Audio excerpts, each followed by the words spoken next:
Hi everybody, and welcome to today's talk, 100 customers in 90 days. My name is Daniel.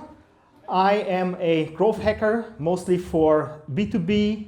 I am an alumni also here of the Axel Accelerator, and I do a lot of stuff. We work with corporates, we work with startups, and I'll be teaching you the exact same growth hacks we use for us and we use for our clients.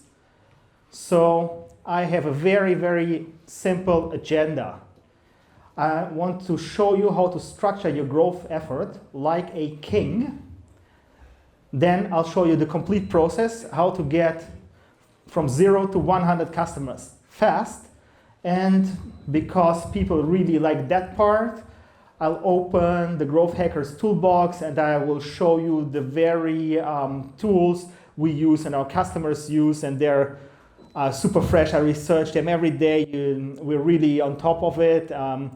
And this is what we are going to see today. Who's excited? All right, so let's get super pumped. How to structure your growth like a king, okay?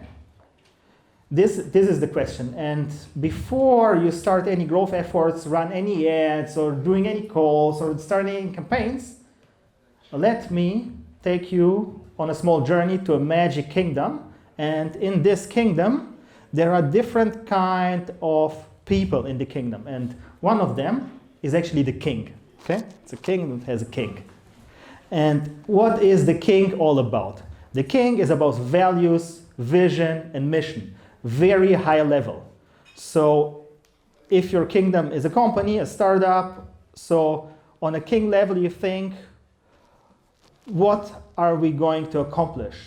Who are our customers? What is their pain? What are we going to do? For example, the grand vision of Airbnb would be something like P2P hospitality. Okay, they had a very, very rough vision to say, instead of going to a hotel, I should be able to go to a stranger's house and rent it as comfortable as a hotel. So this is on the king level.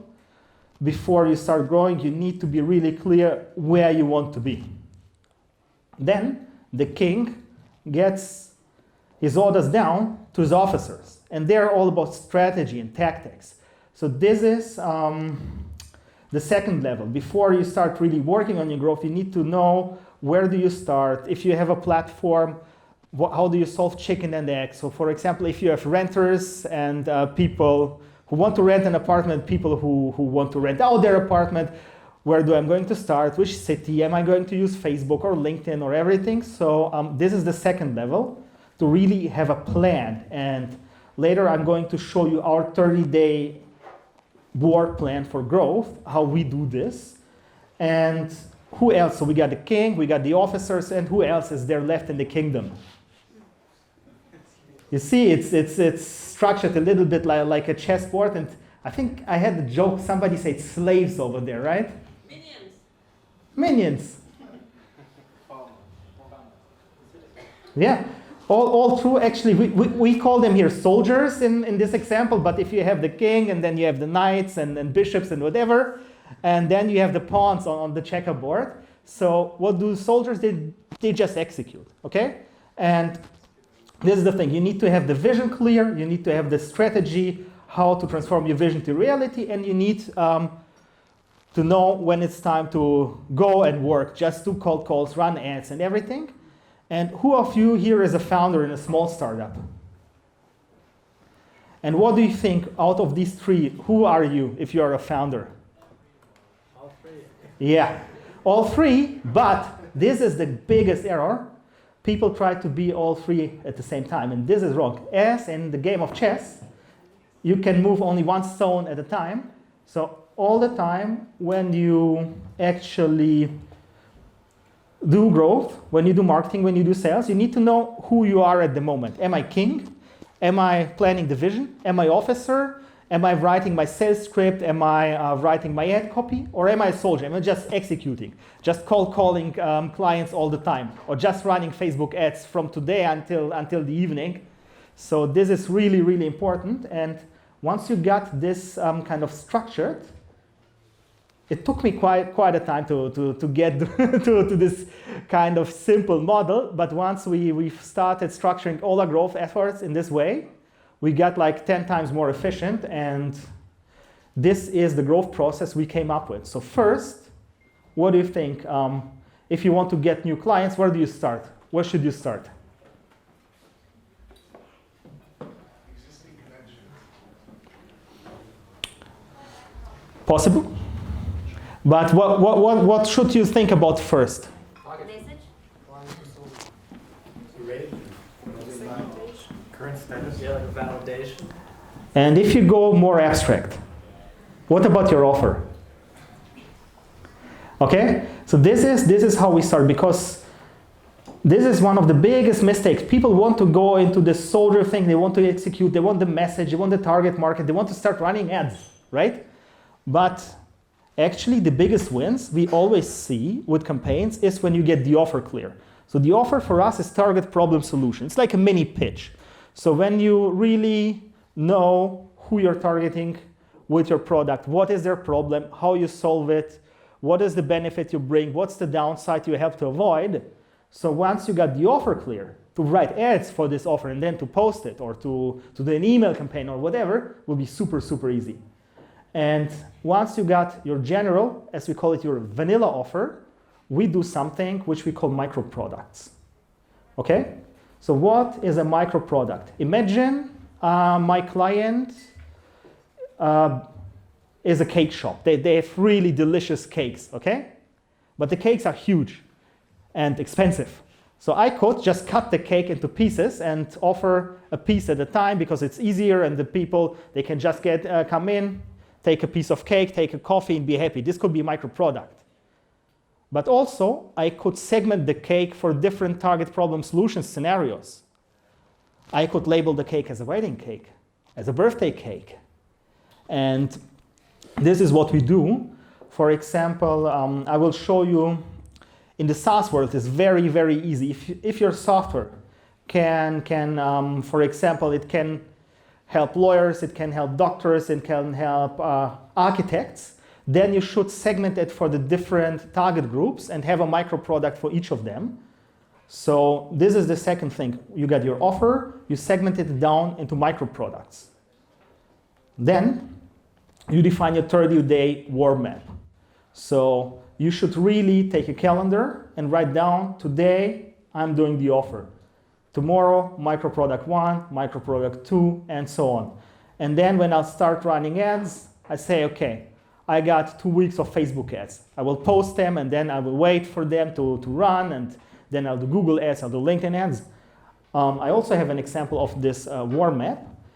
And I actually, if any possible, I would consult you before running actual ads. Start with outbound sales, then run the ads, and then when you got a lot of ads, a lot of traffic, a lot of leads, lots of clients, what do you think is the cornerstone of the whole strategy?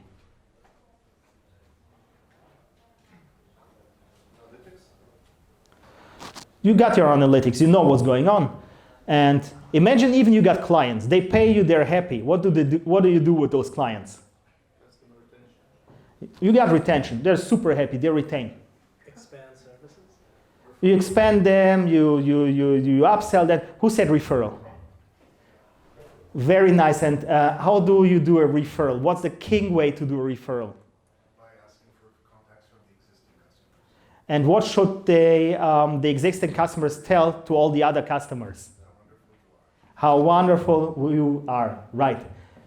Case study. And this is something, once you get the case studies, because this is for us, this is the bottom of the funnel. The bottom of the funnel is not to convert the lead into a customer, not to retain him, to make him happy, make him stay, upsell him, make him refer you. But once you have the case studies, tangible case studies, where you can say, hey, we have customer A, we took him at X, we left him at Y, he got like 10x better results. With these things, you can then fire all your ads, all your sales efforts, and be really 10x more efficient. So this is the growth plan, all right? And now we know how to structure. Let's go down into the different tools. So I want to show you this one. You might probably know it. Who knows the value proposition canvas? Okay, so we actually do it for not only for the main product, but for every micro product. And on the king level, you really should do this thing to know who's my target, what's their problem, what solutions are they using right now, why are these solutions not working, why is my solution better? And you need to answer all these questions because later this helps you to do sales calls and also to write ad copy. Super, super important tool. And we got some more tools for the kings, but this was mainly the most important.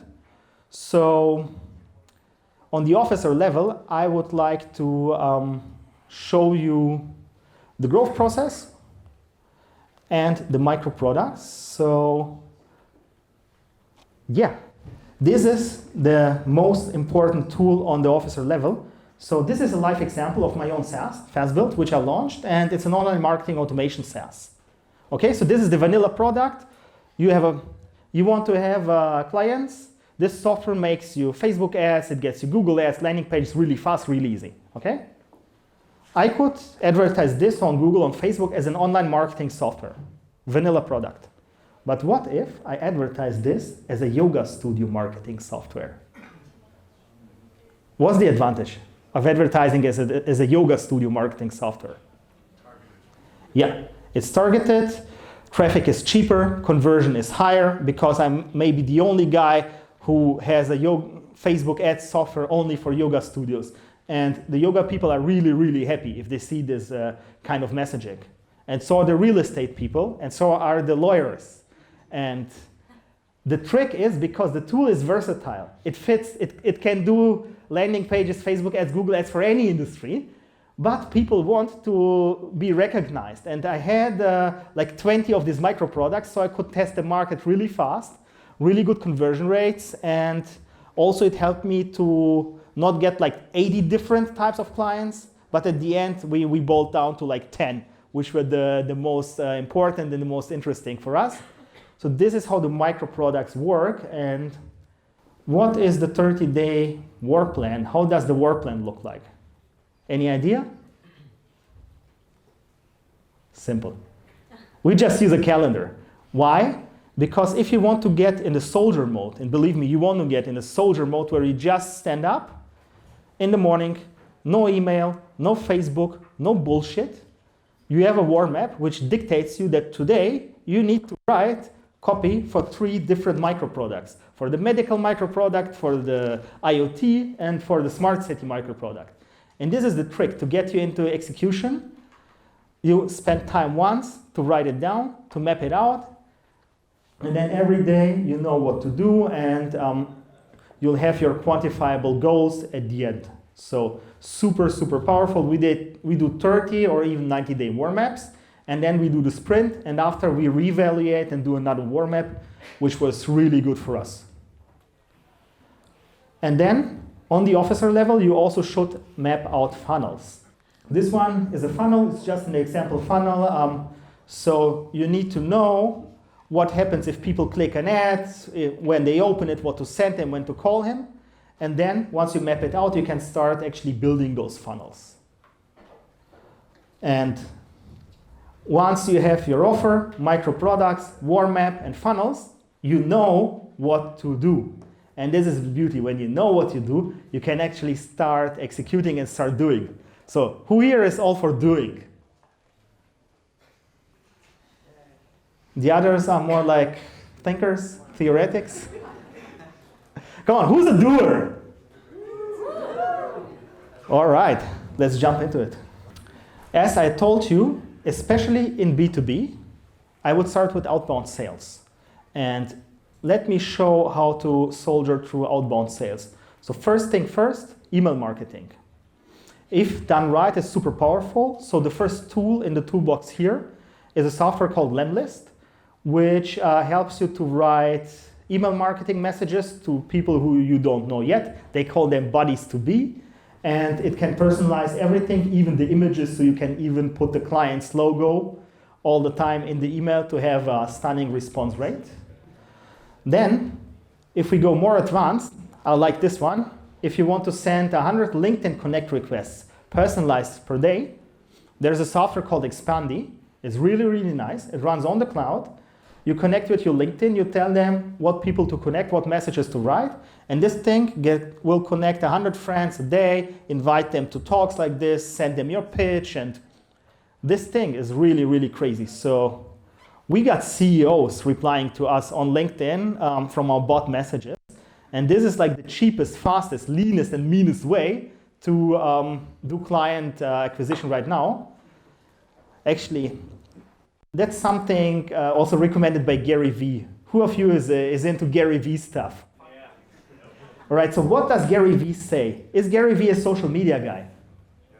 No. Gary Vee is not a social media guy. He tells you he is a guy who goes somewhere where users already are, but advertisers are not. So where is plenty of traffic and traffic is cheap. And right now is LinkedIn. LinkedIn is like Facebook 2012. You got a lot of users, not so much advertisers, even less advertisers who know what they do. And you got really high-class, high-ticket users, so you should really do LinkedIn automation with Expandy as long as it lasts, and also LinkedIn ads. Okay? And of course, I always recommend to connect to your clients personally because you get feedback and you get clients, you can close them, and this is something which I really, really love. Little CRM called Close.io or Close.com. And it helps you to structure your outbound sales, to contact 100 people a day in a very efficient way, to manage all the pipeline, manage all the emails, manage all the work. I use it on a daily basis. And as a bonus, I linked you the blog of the founder, Steli Efti, a guy from Hamburg who went to Silicon Valley, made it really big there, and he's a super sales hustler, so you should listen to his blog posts. And yeah, who's here for the dirty little hacks, which might a little bit surprise you, might be a little illegal, somewhat creepy. All right, so do you want to know how to get virtually anybody's phone number and email, private and business, landline and mobile from LinkedIn, even if you're not connected to this person? Yay! Boom. So that's it. One of the plugins is called Lucia. It lives in your Chrome browser, and when you open somebody's LinkedIn profile, it shows you all the information available. So Lucia was the one, like the original gangster of LinkedIn stalking plugins. It's kind of expensive. It's about $100 for a couple of contacts a month. Now I will tell you another one. The name is SalesQL, which is just the same as Lucia, but you get like 1,000 contacts for 30 euros. So, What is the name? SalesQL. Okay, and imagine you got somebody's number, somebody's email, and you want to pitch that person. Would you like an AI advisor to run a personality check on this person and recommend you exactly how to address that person? Sure you would. Of course you would. So there's a neat little software for that. It's called Crystal Knows, and it also is a Chrome plugin. And you can literally check, like, I want to call this guy to do a sales pitch. I want to email him to do a cooperation request. Even for employees, I want to hire this person. I want to fire this person. I want to criticize. And this thing is actually surprisingly accurate. 50% of the time. Like all AI tools. It's either surprisingly accurate or not at all. Also, Crystal Knows, you can check it out. It does personality tests. If you're into hiring and team fit, you should really check out what they can do for you. Is it, is it Crystal Knows as a nose? To know. To know, okay. Okay, so, yeah. But you can also just Google Crystal LinkedIn plugin, Crystal personality. Just Google for Crystal. Okay, you're in good mood. How's the beer, guys? No, I like it. I like it. Good. So, yeah. Now we have our offer. We got our micro products, executing on the work plan, doing a lot of outbound sales. And finally, now is the time for paid acquisition. Why only now? Because after I talked to, let's say, a couple of hundreds of clients, some I closed, some I didn't, I really know what's their problem. And then I really can write landing page copy. I really can write ads. And let me have a look at some of the tools which we can use for this one. So if you're new to Facebook ads and Google ads, there's a software called Ad Espresso, which is way easier to use than the actual Facebook or Google interface itself. And it's super beginner friendly. It has a free tier, free trial, so you can check it out. Ad Espresso is really nice. And if you want to build landing pages, so I recommend always for every campaign build up to 10 landing pages. And you don't want to spend engineering resource, or you don't have a developer in your company, there are a bunch of tools. They're called Unbounce, Lead Pages, Weblium, ClickFunnels, and so on. So you should really, really check them out. And they also have basic analytics and conversion tracking possibilities. So if you combine Ad Espresso with a landing page builder, you get 90% work done in, let's say, 20% of the time. It's amazing. Okay? And yeah, who of you knows and loves Zapier? Nice. Some of you. So what is Zapier? Zapier is a super neat software which connects all the other cloud applications. So we use it, for example, if we have Expandi sending LinkedIn requests, as soon as somebody replies, Zapier writes this lead into a sheet, into a spreadsheet, and then maybe into our CRM, and sends the people some email reminders, sends them stuff. So you can collect all your leads, you can nurture them, you can push them to your CRM, and you can do anything with Zapier. So you can connect your ads, your landing pages, your CRM with this tool. You should really, really check this out. And let's see, what else do we have? Yeah, the case study. So this is an example of a real case study which we use. So why do I want to highlight this case study? Because it's tangible. We really say, okay, in marketing, we get 3,000 leads, sold 40 houses. This was for real estate. And then how much were the houses worth and how much our real estate agents, which we worked for, actually did in money. This is a case study. Because people often ask me, yeah, I have a guy who says that he worked with us and it was amazing. Yeah, this is amazing, but this is not a case study. This is a testimonial. Case study should really highlight the value. And for example, if you're not in marketing, if you're in cybersecurity, you can actually have a case study that how many cyber attacks occur, how expensive is one, and when people start actually using your software, how the maintenance costs or any other risk costs, related costs drop. So, because at the end of the day, every client thinks only about themselves, about their own benefit. The case study should be about the client benefits. How much did the client win, or how much did the client save? Okay, guys, you've been amazing, and I encourage you to network and also to share each other posts and like it. And if you have any more questions, reach out to me directly right now or write me a message on LinkedIn. Thank you very much.